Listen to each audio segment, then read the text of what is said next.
بسم الله الرحمن الرحيم. السلام عليكم ورحمة الله وبركاته. كلامنا الفيديو اللي فات او احنا بقالنا يومين اتنين ما عملناش فيديوهات بحكم الشغل ضغط علينا غصب عنا. طبعا احنا وعدناكم ان احنا اي حاجه او اي نقدر نفيدكم باي حاجه احنا ما بنتاخرش. بس بالنسبه لليومين اللي فاتوا انا والله كنت مضغوط في الشغل غصب عني، حتى انا لسه دلوقتي شغال. بس انا طبعا قلت مش هينفع اعدي يومين ثلاثه او ثلاث اربع ايام من غير ما نعمل لكم الفيديو او من غير ما نمسي على الجماعه بتوع صحيتنا، لان بيجينا تعليقات كتير فغصب عننا لازم نرد عليها. الناس النهارده انا بيكلمني واحد النهارده بيقول لي انا كنت ماشي معاه مكنه 2010، بيقول لي كنت ماشي ونبقى واحد الباجو راح طاير مني، تمام، وقفت المكنه ما عادش فيها كبس. طبعا من طبيعه ان المكنه الباجو ما بيطير من مكانه والسن بيسيب المكانه وبيطير، طبعا من طبيعه ان المكنه ما فيش فيها كبس بتبطل على طول.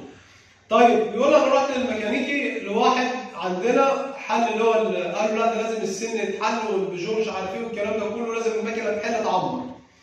فبيقول لي انا حليت، طب انا ظروفي الماديه على قدها، طب بقول له ماشيين ومش ماشيين، قال هنحل الراس نروح نعمل جلبه ولازم تدي شمبر، برضه دخله في حسبه بتاع حوالي 800,000 جنيه. طيب لما انا اصرف 800 جنيه النهارده او 1000 جنيه النهارده انا ظروفي الماديه تعبانه، طب انا عايز امشيني مثلا شهر، يمشيني اثنين، يمشيني ثلاثه لحد ما اظبط اموري او ابدا احل براحتي، يبقى انا ماديا جهزت نفسي في فلوس او انا اتصرفت في فلوس مثلا، بس يبقى قدامي فتره ان انا اقدر اتحرك اجيب فلوس، مثلا اجيب 1000 جنيه اجيب عمر. طب انا بدل ما اصرف مثلا 500 جنيه او 800 جنيه بس اعمل مثلا الشغلانه ديت، انا ممكن اعمل الصح بقى اتصرف مثلا في 2000 بعد شهرين ثلاثه ابدا اتصرف في 2000 احل مكانتي اعمر مظبوط عشان تقعد تعيش معايا. طيب فبيقول لي طب كان ليها حل ان انا امشيني شهر او امشيني اثنين؟ قلت له طبعا كان لها حل بس حسب الصنايعي اللي عندك. قال لي الصنايعي قال لي لازم تحل على طول، يا تعمر يا تحل الراس تدي شمبر وتعمل جلبه للبيجو. فبقول له طيب ما حاولش يربط البيجو تاني ان هو يربطه سن تاني او بتاع، ممكن يكون كان رابط سن اعوج. قال لي لا هو ما حاولش، هو ساعه ما لقى البيجو طار قال لي ده السن فوت لازم يحل على طول. فبالنسبه لكده ان انا قلت لازم اعمل لكم فيديو النهارده، الفيديو النهارده مخصوص على البيجو.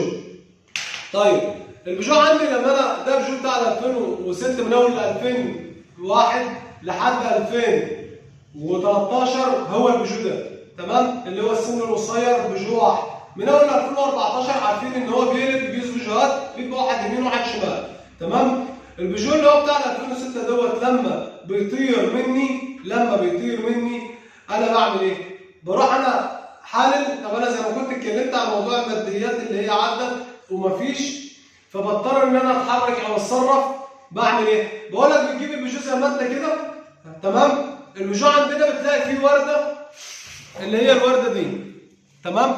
البيجو بيبقى فيه ورده زي كده، اي بيجو بيبقى فيه الورده اللي انت شايفها دي، تمام. الورده ديت لما السن عندي بيفوت عندي من السبع ثمان سنات اللي في الاول، والبيجو ما بيختصش من الاخر لان الورده دي بتبقى واخده قيمه في السن بتاع البيجو نفسه. طب لما البيجو بيفوت السن بتاع الراس بيفوت من فوق، تمام، من الخمس ست سنات الفوقانيين بتوع الراس، لكن بيبقى لسه في تحت عندي في بقيه الراس من تحت 3 سنات بيبقوا لسه سلام. ركز معايا، 3 سنات بيبقى لسه سلام في اخر الراس من تحت في اخر سن البيجو.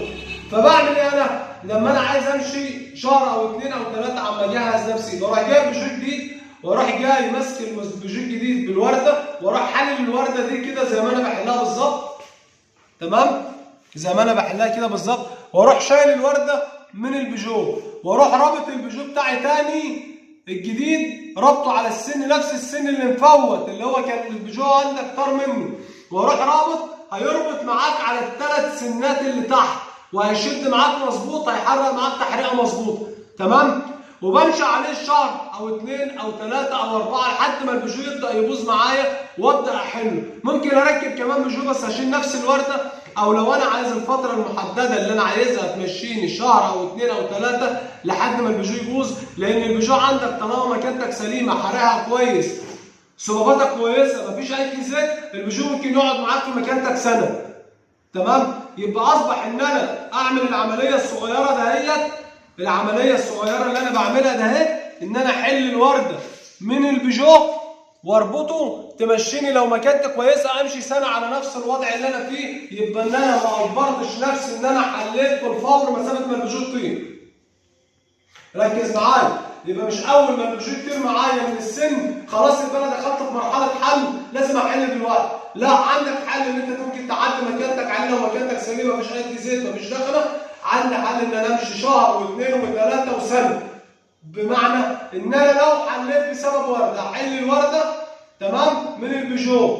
الورده بتبقى رابطه في البيجو زي ما انت شايف كده، بتجيب اي بيجو بيبقى الورده رابطه كده، بحل الورده دي خالص من البيجو تمام، وبروح مربط البيجو بتاعي وشادد عليه مظبوط بيربط معاك 100%، لان عندك 3 سنات تحت في وش السلندر بيبقوا لسه ما باظوش، لان البيجو لما بيربط على الورده دي بتاخد لها قيمه 3 سنات بالظبط تحت. طبعا البيجو ما بينزلهمش، لما بحل الورده منه بربط بنزل على ال3 سنات اللي تحت وبربط وبشد مظبوط. اصبح ان انا بيبقى عندي مكانتي برجع وامشي شهر واثنين وثلاثه وسنه لو مكانتي ما بتدخلش او بتاكل زيت. حلو كده؟ يبقى انا لما البيجو يطير معاك من اول مره مش لازم تحل مكانتك على طول. حل البيجو، هات بيجو جديد بتاعك يبقى كده طار، هتجيب بيجو جديد هتحل الورده منه بالراحه خالص من غير ما تقرص عليها بالبنس عشان ما تتطبقش، بتحلها بتمسكها كده وبتحلها بسلاسه خالص، بتحل معاك زي ما انت شايف نفس السنه كأنك بتحل السنه بالظبط. واربط البيجو بتاعك وشد عليه جامد هيربط معاك 100% وعلى يكون تجربه مره واثنين وثلاثه و20. تمام؟